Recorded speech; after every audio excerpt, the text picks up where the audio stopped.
and in talking they tell the truth. Why? It puts much less of a strain on the memory. But of course, you have to have the genius to listen.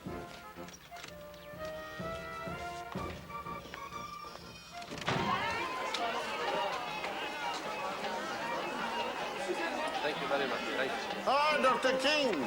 Coffee. Very pretty, miss. For you, special price. 20 dinars. Offer him 5. But, sir... Come along. 5 dinars I give in.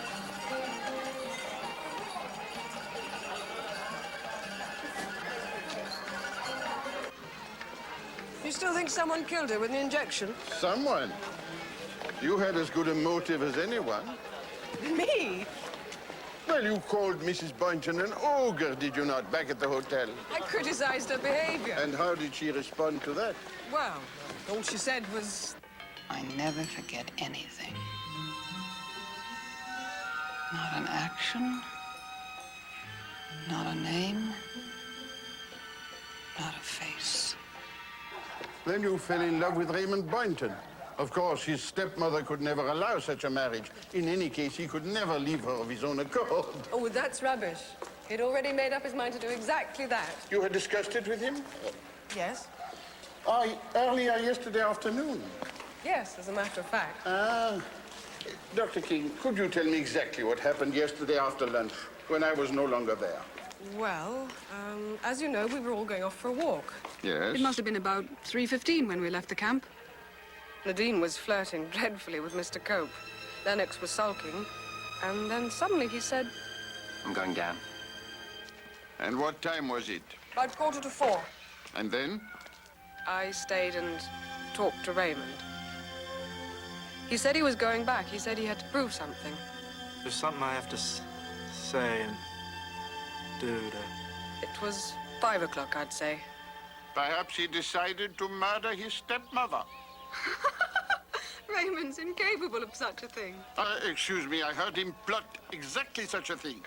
With his sister Carol. I heard them by chance aboard ship. How is it you're always in the right place to hear threats and plots, Monsieur Poirot? Put it down to a gift, if you will. When did you return to the camp? About 6 o'clock. I saw Mrs. Boynton. The Arab was having trouble waking her for dinner. Oh, you were arriving then yourself. And you insist that Mrs. Boynton had been dead for 2 hours? I do. In other words, when Raymond came down, he said he spoke to his stepmother. He must have been speaking to a corpse. I thought, Monsieur Poirot, we were friends. We were, while I was still on holiday. But now I have been empowered by His Majesty's representative to conduct an inquiry. All suspects are equal. And you really believe, Monsieur, that I am a suspect? Why not? Be very easy for you to go to your tent. On the way back, you stop briefly at Mrs. Boynton and you give her a fatal dose. After all, you're a doctor. And to put the clock back 2 hours would protect both you and dear Raymond. That is the most... Dr. King, I suspect that your butterfly is on upside down.